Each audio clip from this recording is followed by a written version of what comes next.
The smart way to keep people passive and obedient is to strictly limit the spectrum of acceptable opinion, but to allow very lively debate within that spectrum. These were the words of Professor Noam Chomsky once upon a time when he was still more or less a free speech absolutist before taking an even harder turn to the left and losing his mind during the COVID pandemonium of his old age. All that aside, none of that diminishes the importance or the truth of what he said when he said it. In fact, there are any number of people who, once upon a time in my life, I considered a role model who have taken hard turns to the left. And that doesn't diminish the truth of any of the words that they said or the influence that those words might have had on me. Can't think of anybody in particular. Anyway, back to Professor Chomsky. Limit the spectrum of acceptable opinion, but allow very lively debate within that spectrum. What that basically means is that we keep the extremes of debate between this guy and this guy.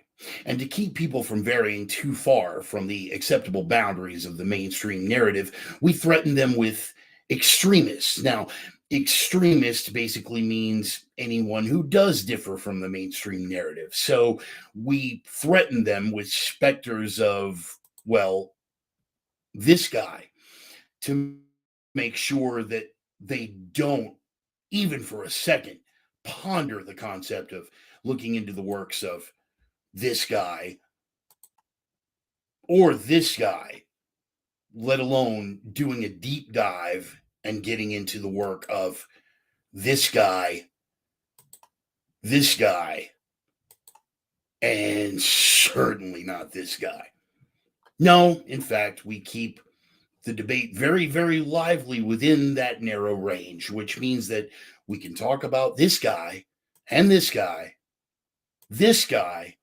and even this guy, so long as we don't scratch our heads for a minute, give 8 seconds of critical thought, and realize that it's all being controlled by the likes of this guy, and that we were warned about this long, long ago by this guy.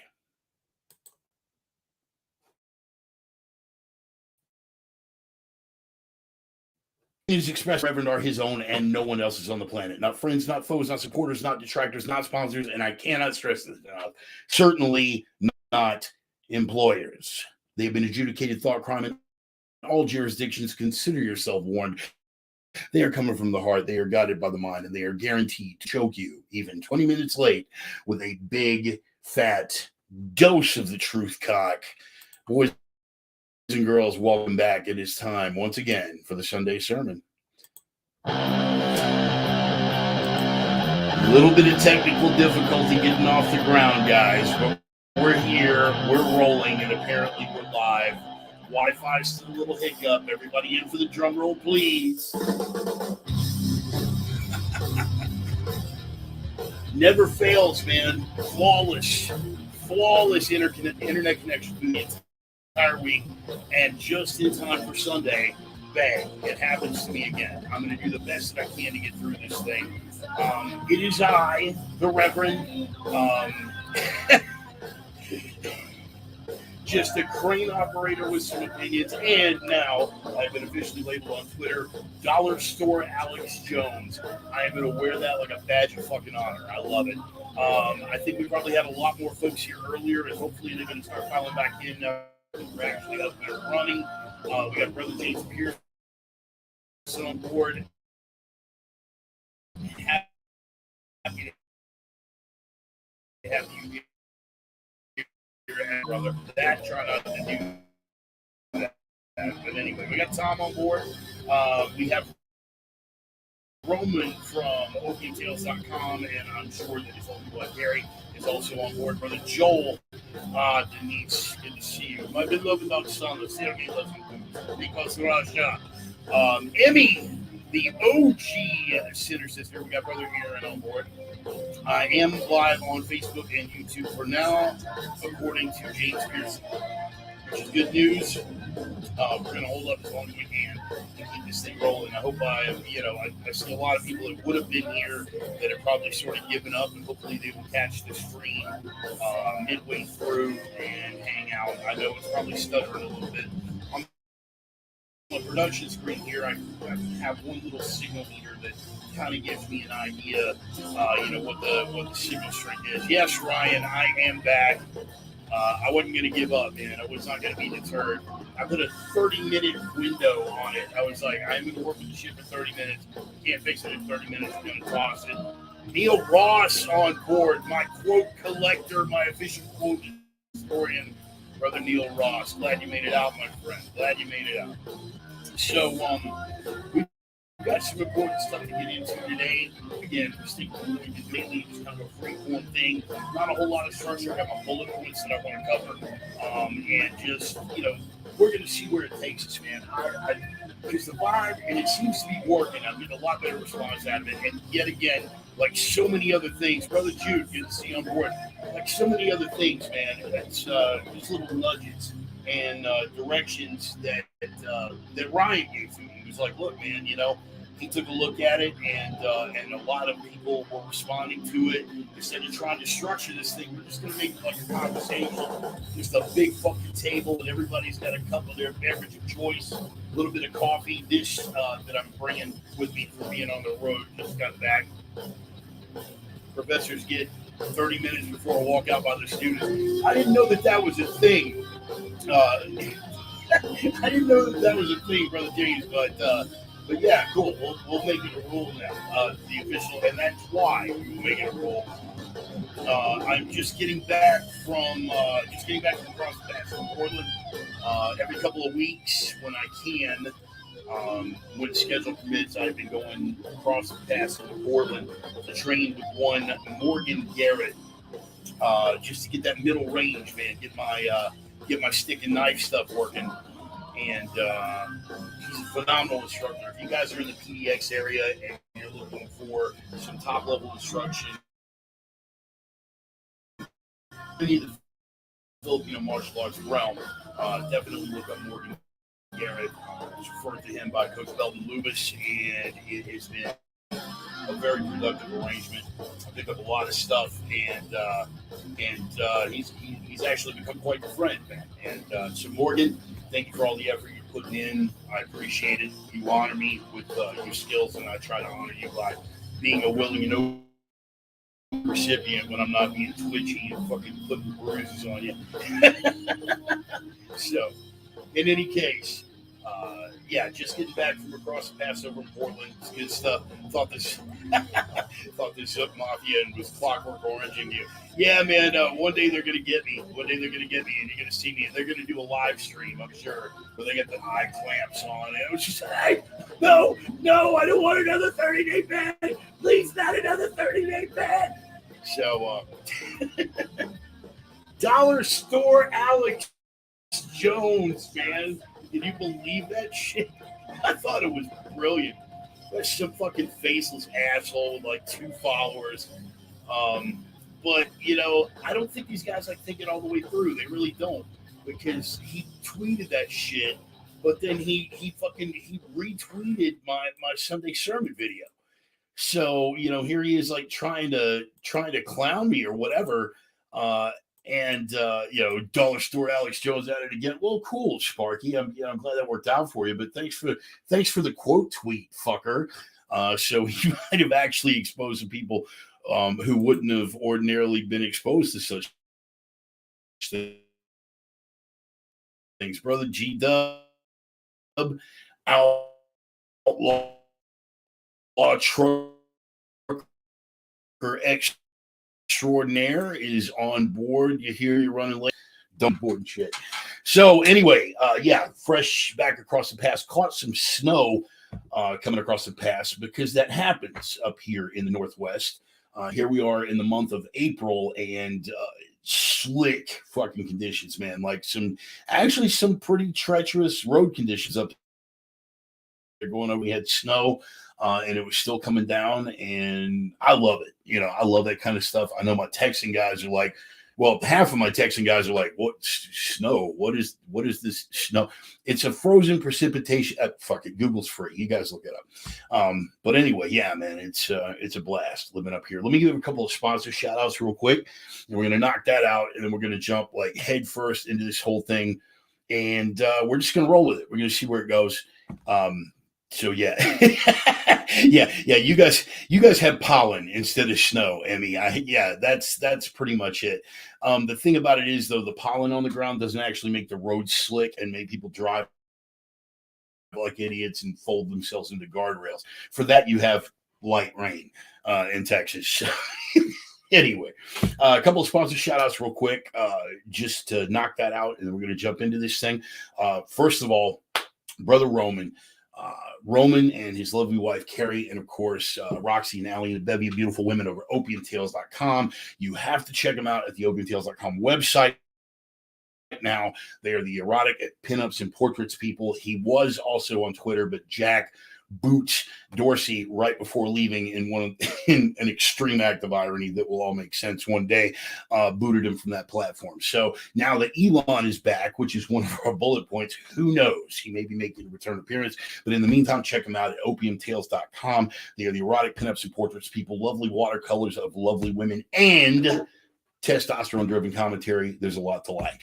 Also, Casey and Dusty Tellison, my Viking brothers over at Nordic Smoke Barbecue, the only fucking legit barbecue in the inland Northwest. Now, I spent the first 18 years of my life in Tar Heel country in Carolina, and then spent 26 years in Texas. I am not easily impressed by fucking barbecue. These guys are the real fucking deal. Guy Fieri gave them the nod, and the Rev is giving them the nod as well. And if you're in the Spokane area, they're setting up at American Gun and Pawn right there off the Sprague. When you drive by and you see that people are lined up around the block, it is not a pill mill pain clinic. That is up in Hilliard. My Spokane guys are like, yeah, that makes sense. But yeah, every Thursday, American Gun and Pawn right there off the Sprague. They start at 11 and they go until they are completely out of product. You want to get in on this, folks. Please check them out. Nordic Smoke Barbecue, the only legit barbecue in the inland Northwest. So, what are we going to start with? Well, we're going to start like we always start, with that ever popular segment, Ryan's Rabbit Hole. That is correct. Let me adjust the soundboard here. Yes. Thank you. Take a bow. Ryan's Rabbit Hole. That ever popular segment where the Prime Minister of the obscure and esoteric, Brother Ryan, dear friend of mine who has improved my life immeasurably in more ways than I can fucking count. This has turned into a pretty popular segment. Every week we do a little thing where we go down a rabbit hole. Sometimes it's historical, sometimes it's philosophical, sometimes it's conspiratorial. We got into some really gruesome history the past couple of weeks, both with the Ramry incident and, of course, the USS Indianapolis, which we covered last week. And hopefully, I've gotten some feedback about Ramry. I haven't heard back on the Indianapolis thing, but hopefully some of you guys went and really pursued that, because that one struck close to home for me. That's like a big thing. This week we're going to back off a little bit, and we're going to go philosophical. He dropped. And we kick these ideas back and forth. Like, we text each other and message like during the week. I mean, when we're not, flying heavy stuff at ridiculous fucking heights with big heavy machinery. But we'll message back and forth and we'll go over some ideas. And he threw several at me. And I decided this week we are going to go with simulacra and simulation. Now, again, rabbit hole segments are stuff that we could literally spend the entire fucking program cover if we really wanted to go deep. And G-Dub, yes, I am glad to hear that she is out of the hospital, refuses to give her the booster, says they may have been getting too many issues with it. God damn it, it is about time some fucking doctors found their spine and their balls, G-Dub. So that is good news on that. And I want to thank you again for everything you've done for the program. Give my love and blessings to your mom. The rabbit hole, simulacra and simulation. Jean Baudrillard, famous fucking philosopher. I love the guy because he basically, in so many words, said, fuck Michael Foucault. Because Foucault can eat a big fat sack of baby dick. Deconstructionist, fucking postmodernist cocksucker. But anyway, spend 3 hours going down the rabbit hole. This is basically Baudrillard's idea was of a sign order about what they represent and how they're or incorrectly. I'm going to give you the 4 stages, and I'm going to let you guys go down that rabbit hole. But I'm going to give you Jean Baudrillard, Jean, because cheese-eating surrender monkey French people spell things weird. Baudrillard, Baudrillard, Jean Baudrillard. I'm going to give you the 4 stages. The first stage is delineates the sign order into 4 stages. The first stage is a faithful image or copy where we believe and may even be correct that the sign is a reflection of a profound reality. Second stage is a perversion of reality. Basically, we take a look at what is going on and it takes on a darker element. Third stage masks the absence of profound reality. And the fourth is pure simulacrum, which basically is the point where what is going on has not even the remotest tangential connection to any kind of mainstream reality construct. It's pure fucking illusion. And again, we could spend hours.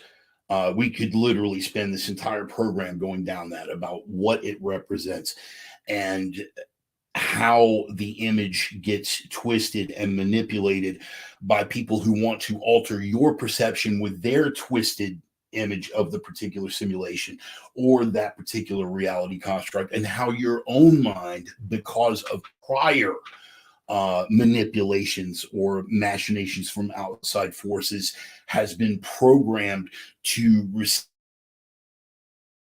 the image and twist it around. It's heavy stuff. And again, we could easily spend an hour on this, but again, we're just going to do the little poke into the bread oven. But I want you to look into Jean Baudrillard and simulacra and simulation. The book itself, you can get lost in it, but just a little dip into the toe is really going to fundamentally change the way that you more or less take for granted things that are being. And again, I like to think that my viewers and my friends are sharper than most when it comes to yeah, right, okay, Ryan, yeah, again, fair enough. Plato before John, yeah, we can look into that. The tale of the parable of the cave. The parable of the cave would be another one, definitely to look into. But again, and now we got to go into Plato's parable of the cave and what shapes reality and how it is, which is again going to tie into one of my later bullet points on Orwell and protective stupidity. But again, we could lose an entire hour on that. Worth looking into Plato's parable of the cave, because I think it relates more or less directly and was largely the source of Baudrillard's work with regard to simulation and simulacra. but worth looking into. Plato's Parable of the Cave and Jean Baudrillard's Simulacra and Simulation. Look into those things. Have a good cup of coffee, right? And have nothing to do for about an hour and a half at the very least, because that's gonna be a deep fucking rabbit hole, and that is gonna be Ryan's rabbit hole for the week. Plato's Parable of the Cave and Jean Baudrillard's Simulacra and Simulation. Again, all of the it influences me heavily in my analysis of the way that we are constantly being manipulated, that the way that images and words and presentation and twisting of facts is used to manipulate our consciousness and our way of thinking and our observation and even our skills at critical thought. If people are really, really, really good at tweaking those things and knowing how to get into the head and the way the mind processes that stuff. So it's a big influence, man. Definitely we're checking out. And Ryan, you were right to check me on that before before we jump right into Baudrillard. I'm paraphrasing because I'm quoting from memory here, but there was one particular snippet where he postulated that it is precisely where the moment when the image seems the most innocuous is precisely when it is the most diabolical. Ponder that. And I want you to think about that just by itself as a standalone quote every time you look at the way these people try to manipulate your thought, try to manipulate your perceptions, and try to gaslight you, for lack of a better word. I will tolerate a lot of shit. I can handle people lying. I can handle people misdirecting. I can handle the spin. In fact, I mean, you've heard it. I've even got a grudging respect for people like, Circle Back Bitch, who do it exceedingly well.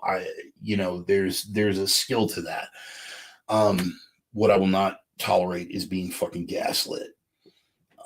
And once you go so far with that, then that's precisely what you're doing, is you are gaslighting. And again, Plato's Parable of the Cave, start there and then work into Jean Baudrillard's Simulacra and Simulacrum, your Simulacra and Simulation. And that is going to be Ryan's rabbit hole for the week. So Ryan, hope I did it justice, buddy. Did it? Variation on Occam's razor. Did it influence the fist? Maybe a little. Maybe a little. Again, their perceptions of we're not going that way. We're not. Ariella, hey, cool. Good to see you, hon. Nice to have you on board. So anyway, let's we got into the rabbit hole. Let's get into the bullet points and let's just kind of see where things go. So, brother Elon Musk, one of my two man crushes, Elon Musk and Vladimir Putin being the other. So, Papa Vladimir and Elon Musk are my two man crushes, and that tells you about 90% of everything you're ever going to need to know about me. So. But I wouldn't go so far as to say that specifically defines me, but we all know how I feel about Elon Musk. I have my little here we go. I have my little Saint Elon Musk prayer candle here on the table. Here on the table at my production desk. He is Lance. Get that on board. He is an important figure. You guys may have seen the exchange that I had with Coach Pat Miletich this week. And all of the things that Coach Pat said about Elon are absolutely 100% valid concerns. The fact that he did offer Starlink up to the use of Zelensky and his guys in Ukraine. The fact that he is tied to a number of prominent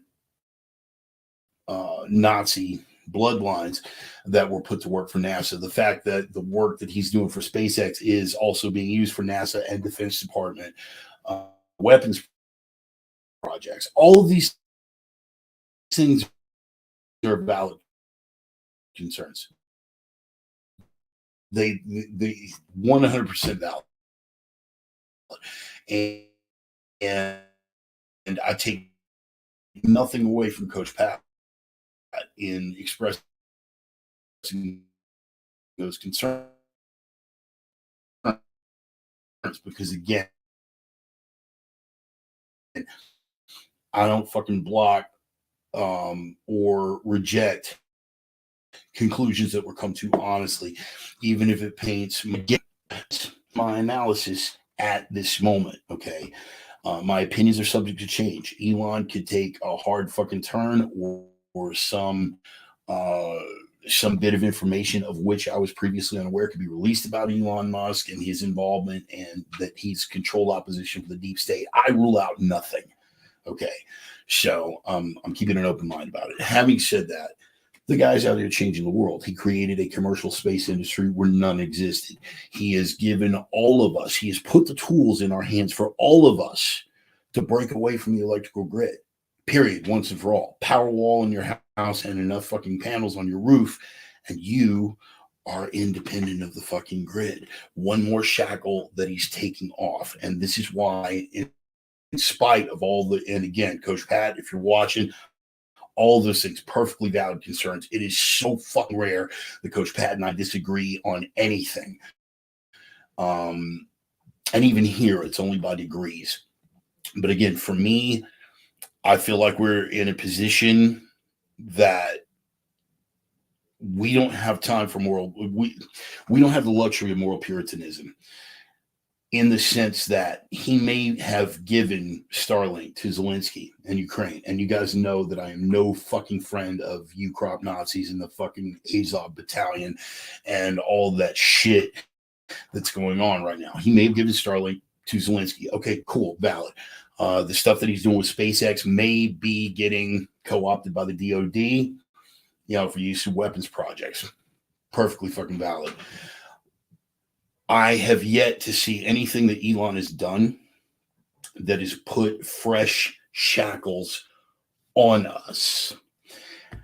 And to the contrary, I've seen a ton of shit that Elon's done to take the shackles off.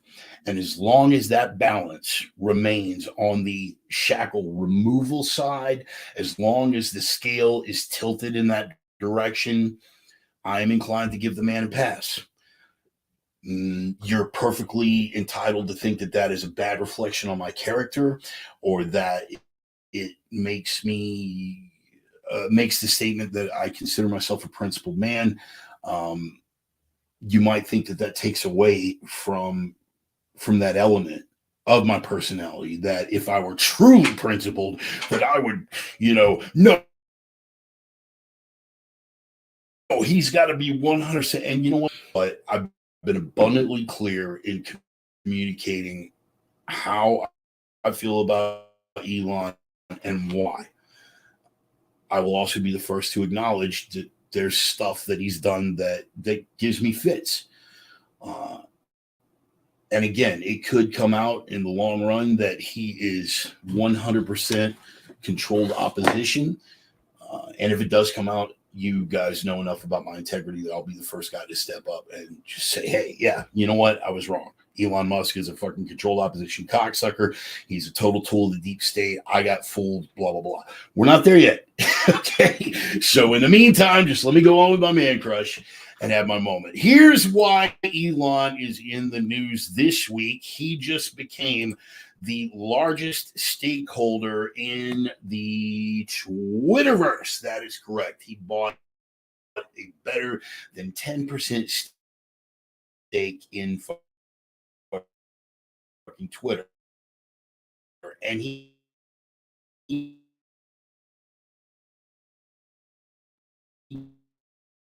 pretty much let the world know this is in that removal of shackles thing. And again, but he at the amount, I see you, motherfucker. At the amount of power that big tech was exercising over the social dialogue. Now, remember, what we led with. Remember what we led with, Chomsky, right?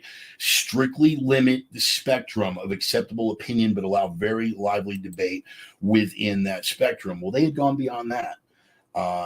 They had narrowed it down and then shifted to where only one side of the debate could be portrayed. Musk saw this, and being, as I consider him to be, a principled human being, said this will not do.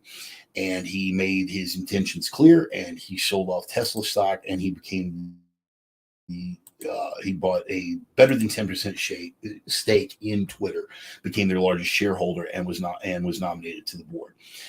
What happened with the left? Well, the predictable thing happened to the left. They went all aflutter because for as smug as they were, and we've watched, all of us have watched for fucking years.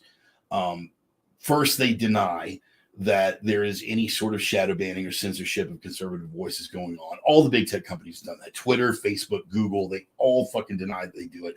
And then when finally braced with the undeniable truth that they're all fucking doing it, the smugness comes out on the left. Just like, well, yeah, fine. If you don't like it, you just get to start your own platform. You don't like it, start your own Google, start your own YouTube, start your own Twitter. And oddly enough, conservatives tried. What did they do with Parler, right? And what happened immediately? Big tech, Amazon, Bezos, who is still a lapdog for the deep state, by the way, immediately shut that down. Pulled all of Amazon's servers off of it, made it impossible for them to function. They shut it down. Now, and again, this is why I'm giving Elon a break. I'm going to see if I can find this post. This is from my personal page earlier in the week with regard to Elon Musk. And a lot of, I've had more than a few people say that it came off almost like deification. Deification, that's my college word. I've got like 3 of those. They said that it came off as deification or maybe even hero worship. I completely fucking disagree and reject that outright. Let me see if I can dip down and find this. Still looking for the actual post. Yeah, it's on the personal page, and I'm going to have to do some scrolling to actually get down to it. But basically, the long and the short of it is that for the first time in our lives, at least as long as I've been alive, some of you older guys may remember a time, but I can't. And being the astute student of history that I am, I will tell you with almost complete confidence that there has never been a time in human history where the richest guy on the planet wasn't one of quote unquote them. Do you understand what I'm saying? When I'm talking about them, I'm talking about the elite families. I'm talking about the secret orders. I'm talking about the Jesuits. I'm talking about the gnomes of Zurich. I'm talking about whatever. Pick it. The elders of Zion. Whatever. As long as we're just making shit up, there's always been the order. And then, of course, you have the very real families, orders, secret orders. Again, getting back into the Jesuits, getting back into the Rothschilds, all of that. Here was the post. For once, maybe ever, the richest man in the world isn't one of them. Zero fucks. He's changing the face of our whole modern world his way, and perhaps even saving Western civilization in the process from the ravages of leftism. He is, in my observation, a man of principle over whom they can exercise no control. And for that reason alone, he is despised by those without principle, whose identity is wrapped up in this state, for they are bereft of their own. Those are my sentiments. I stand by what I said. He's not a saint. Elon, I am sure, has done some unscrupulous things. He probably has more than a few skeletons in his closet. He has open factories in China. That's something that definitely makes me bristle. He did give Starlink to Zelensky in Ukraine, which also made me bristle. Here's the qualifier, though, and why I give him a pass for being a man of principle. He gave the technology to Ukraine and Zelensky. And then they came back to him and said, well, Elon, hey, thanks for the Starlink stuff, but could you do us a favor and make it impossible for anybody to access Russian media through this and their disinformation? In other words, make it impossible for them to see any truth outside what we want to show to them. And what did Elon have to say about that? Sorry, not going to happen. Will not go that. I'm a bit of a stickler for the First Amendment. So again, if we want to take the angle of moral puritanism, yes, he gave Starlink to fucking Ukraine. But when asked to go one step further and shut down actual free speech, actual free access to information, he was not willing to go that extra mile, which, of course, brings us back to the whole thing going on with him buying Twitter. He outright refused to suppress factual information or information outside the mainstream narrative. He wouldn't even do that for Ukraine. So the left now is saying, now this is, and again, simple Google search, Elon Musk, Twitter, free speech. Top stories, the Hill, Elon Musk, free speech absolutist, maybe Trump's Twitter ticket. MSNBC, more than predictable, okay? Elon Musk buying Twitter stock raises free speech questions. None of these things raise free speech questions. Elon has not proposed kicking a single person off of fucking Twitter. He hasn't even postulated that. What has he spent the whole week doing? Well, now that he is now that he's a member of the board and their largest fucking stockholder, he's basically spent the whole goddamn week being a troll. And just trolling. Let me see. What are some of the things? He's asking people for their input, like doing the little Twitter surveys where you can say yes or no. Delete the W in Twitter? Question mark. This is a survey that he posted. He's their number one fucking stakeholder now, and he's just out fucking trolling. Here's another one that he had as a survey: convert Twitter San Francisco headquarters to a homeless shelter since no one shows up anyway, yes or no. And no ads. The power of corporations to dictate policy is greatly enhanced if Twitter depends on advertising money to survive. It just on and on and on. And here's another one: 69.420% of statistics are false. You've heard me joke about that before. 73% of statistics are made up right there on the spot. Here's another one: weather is fake. I seen Truman Show. He just spent the whole fucking week. Now, this is the guy that they're trying to tell you is just going to come in and rake people over the coals and kick left-wing voices off the fucking platform. Don't fucking project. You leftist fucking lunatics. Don't goddamn project. He's not built like you. Again, we come back to principle.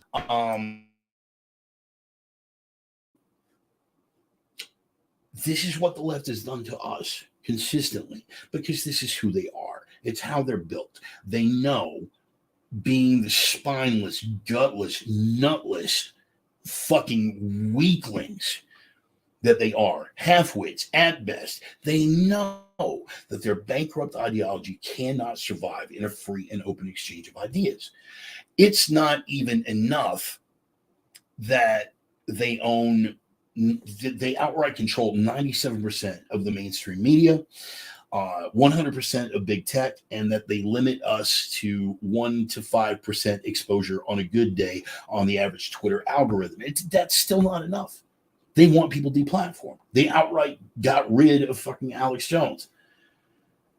They outright got rid of a former president. Banned him. Meanwhile, literal terrorist organizations are still allowed to tweet. But again, there's no bias. There's no shadow banning. There's no suppression of conservative voices. They are nervous as fuck. Not that Elon is going to come in with a machete and just start hacking fucking leftist accounts loose. He's got no interest in that. He could have shut down Putin's entire fucking feed on Starlink in Ukraine in a time of war and was asked to do it and said no.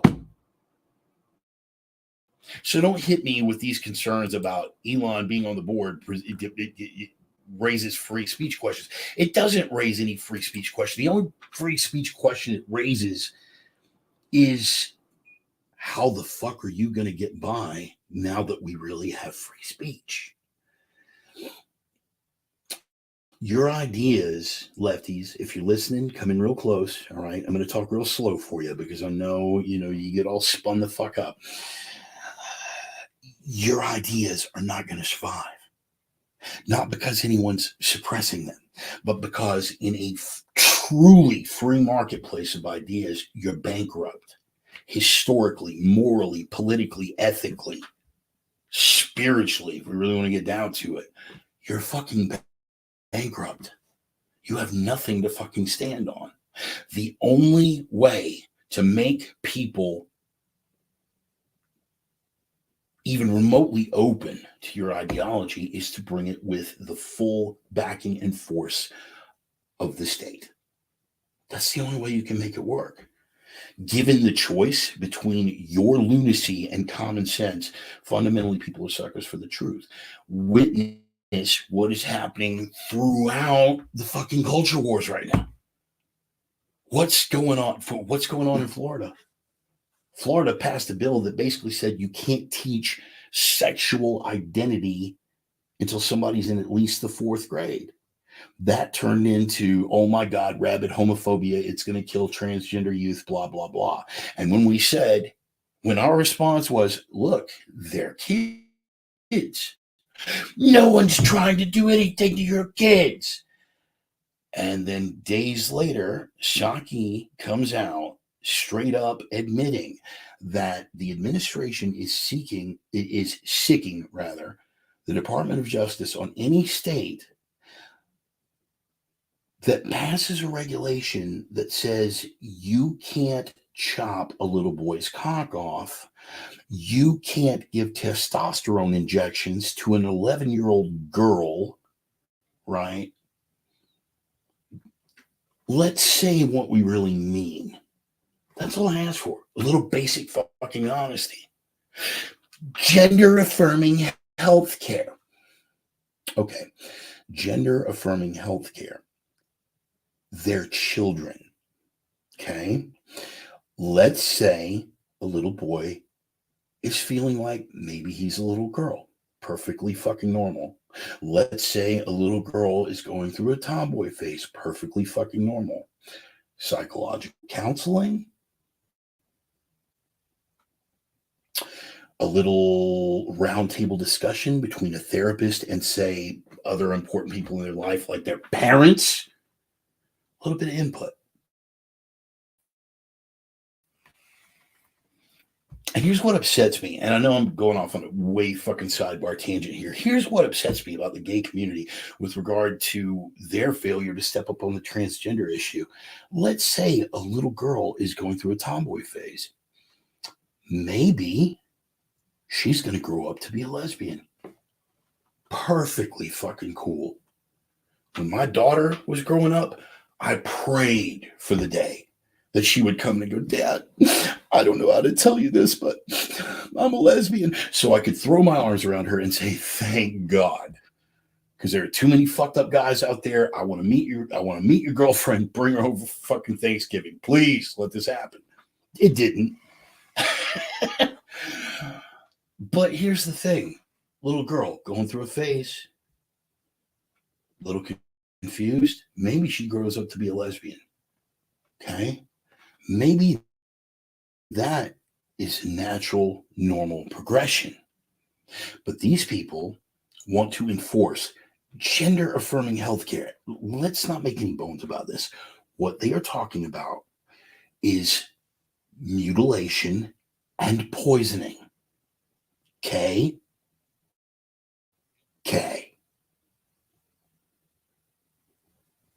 some of you may think that I'm being insensitive about this. That's because some of you don't know that I am basically the de facto step parent of a transgender son. Ooh. Didn't know that when you were out there making judgments about the Rev, did you? Here's the thing with that transgender son. He didn't begin the hormonal part of his transition until after he had reached the age of majority, which is as it should be. If you can't legally smoke, you can't inject yourself with hormones that aren't in your biological hormone balance. If you can't legally smoke, you don't get to make decisions about removing parts of your anatomy, because that's kind of irreversible, Sparky. But we now have an administration that is threatening, and this is the gaslighting. This is how they twist your head around. Gender affirming healthcare. Well, that sounds wonderful. We're all just going to have a big group hug and talk about, hey, good on you for feeling like good on you for feeling like you're trapped in the wrong body. And we're just going to support. That's not what they're talking about. Get into the meat of it. And all Florida said was, we're not going to let that happen. The left lost their fucking minds. In a free and open marketplace of ideas, right, they can present the truth about what they want. That doesn't give them the right to gaslight. Don't piss down my leg and tell me it's raining. Sorry, the actual quote from Joe Wales, don't piss down my back and tell me it's raining. They want to hide behind gender affirming healthcare. That's not what they're seriously putting. Tell the truth. Throw that out in front of the American people. What are you saying? Well, that, a kid who's 8 years old who's questioning his gender should be able to fucking slice his cock off. Have a surgeon do it, to be fair. No, that's a big fucking no. But if you couch it in gender affirming healthcare, it makes it sound like counseling. You understand? Again, I'm way off fucking topic here. Let's get back to Musk and his threats to free speech. No one thinks for one fucking second, and Elon has basically stated as much, that there's not a chance in hell that he's going to come in with a machete and just start chopping left-wing accounts. Anna Kasparian still going to be able to spout her fucking nonsense, right? All of the hardcore lefties, the fucking Young Turks, all those cats are still going to have Twitter feeds, right? When their traffic is suddenly reduced, maybe it's because the algorithm isn't outright fucking favoring them anymore. That is the worst of it. And when they say that they are afraid of him threatening free speech, Johnny, good to see you on board. They're not afraid of him threatening free speech. They're threatening him enabling truly free speech. And if there's no other effect but that to come out of Elon taking over at Twitter, I will fucking take it. Again, thankfully, for once, the richest man in the world, right? The richest man in the world is not one of them. Oh, that's Bezos.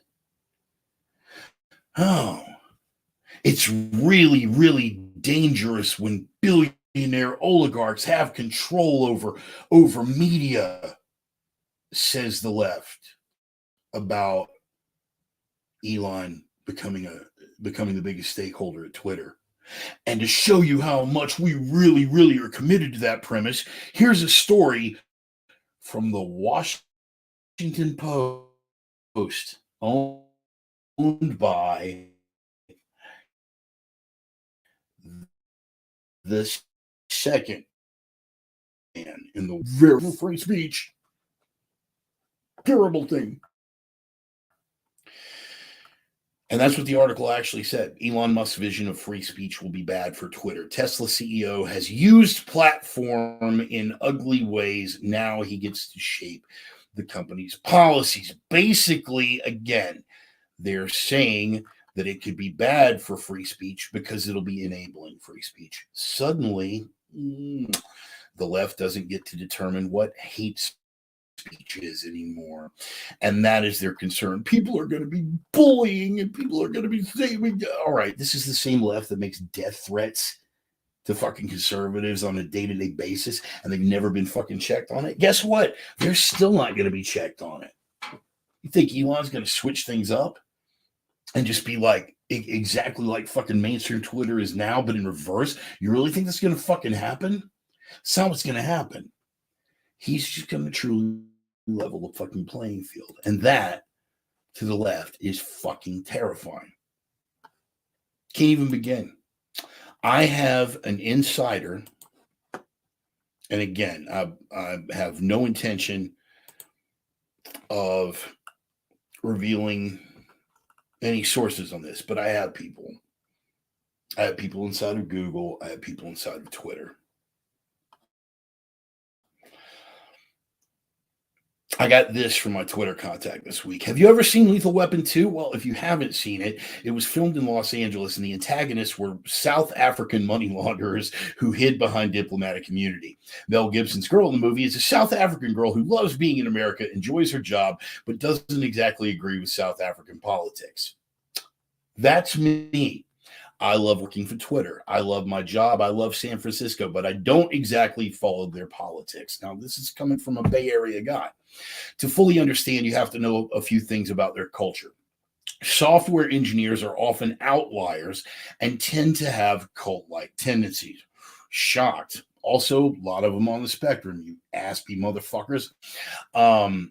You see this at almost every major software company like Microsoft, Google is. At Twitter, they have a cult-like obsession with celebrities. Before the pandemic, we'd often have celebrities come to the San Francisco building, and it would be an event. The whole company would be there. And when Trump got elected, the company as a whole hated him like the bully who kicked over their sandcastle when they were little. And if you, God forbid, voted for Trump, you didn't let anyone at the company know. Before every meeting, if you're not already familiar with each other, you're supposed to say your name, your personal pronouns, and what you do for the company. They take personal pronouns very seriously, and everyone at Twitter puts their pronouns in their Twitter profile because Twitter takes pride in being woke. We support BLM. We support Ukraine. We support COVID vaccinations. We let everyone in the world know that we're up to date with every one of our boosters. Along comes Elon Musk. Oh, again, this is from an insider that I have at Twitter. Along comes Elon Musk. Musk isn't woke. Musk sometimes will say something offensive, and Elon Musk, God forbid, believes in free speech. At Twitter, we don't want free speech. Free speech bad. Free speech hurt feelings of disenfranchised groups, and speech can literally be violence. So internally, we've had some people panic. Some people already have left, and some people are currently threatening to leave. It goes on. But that's the long and the short of it. That is from my insider at Twitter. I'm still processing some stuff from my insider at Google. But how he processes how this is being taken by the people at Google is more or less not relevant to the conversation about Elon and free speech at Twitter. That's not what we're here for. That's not what we're going for. That's not the gist of this conversation. The man is, again, changing the world. And because he is the richest man in the world and isn't, like the second richest man in the world, Bezos, a fucking lapdog for the deep state. And I don't get me wrong, man. Fucking Elon is aspy as fuck. He'll be the first to admit it. But right, and it does sound a bit like this. It does sound a bit like the Spotify Rogan program, Ryan. You're absolutely correct on that. So this is where we are. He is stepping into the fray. he is saying, no, not only do I not dig the way this is rolling, but I have the money, the power, the stroke to change it. And what are you going to do? You stop me? Huh? You going to Dealey Plaza my ass? Could you imagine? We're long past the point where you can just clip somebody like Elon Musk. They can't control him. That's why he scares the shit out of them. There's not, and this is, again, and I want to reiterate this, in spite of my man crush for Elon Musk, if it ever comes out that he does something that is so morally reprehensible or so off the charts that I cannot condone it, I'm definitely going to have to abandon any pretense of respect for the man, because there's not one thing that he does that he doesn't want to do. That's the luxury that comes with being the richest man on the planet. But I stand by my sentiment that, for once, the richest man on the planet is not one of them. He's one of us. And he's doing some pretty fucking magnificent things. That was bullet point number one. Like I said, we're throwing this out here, and we're just gonna roll with it. We're just gonna see how this thing fucking rolls. I got started 20 minutes late again, owing to some technical difficulties. I appreciate everybody who stuck around for that. I appreciate some of the people that are showing up that I have not seen here before. Johnny Von Bodman, the last surviving witness to probably all of my best stories. He's here. I don't think I've seen him here before. Joey, the Sultan of Sarcasm, has jumped on board. A lot of people jumped in when I was in the middle of that rant. Tommy Rose, good to see you too. All right, so let's get on to bullet point number two. Another little sip of my caffeine here that I picked up going across the pass. I finished that up. So the Hunter Biden laptop, that's another thing that's going on the fucking planet. This, actually talking about the Hunter Biden laptop, was what got me christened Dollar Store Alex Jones. All of my OG Reverends Rangers, all my Sinner Sisters, all my Prophets of Doom out there, you guys have been around. You know me, I'm just a Rev. I'm just a crane operator with some opinions. Well, now apparently I am Dollar Store Alex Jones. Yeah. Guy fucking retweeted that, and it was all over a bit that I had done about the Hunter Biden laptop scandal. Now, guys, you know how I feel about this whole fucking Hunter Biden thing. I've been on it like so many things. I've been on it since day fucking one, and I told you how this was going to roll. What is the first thing they said? They came out, they said it was fucking Russian disinformation.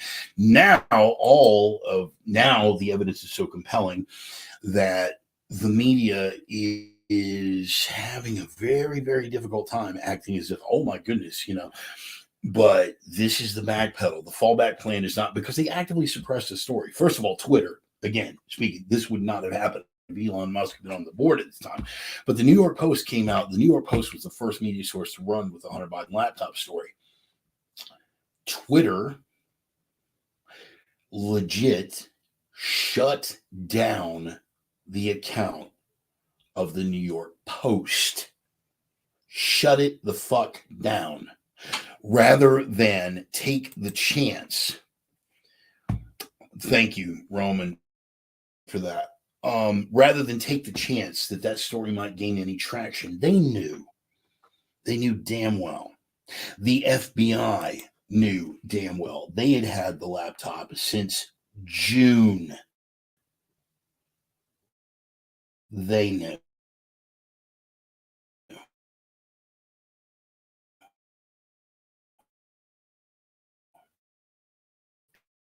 It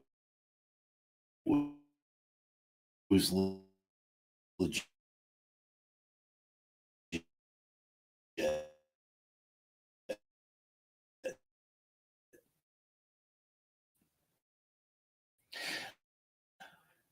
And then we got the story, the 51, 50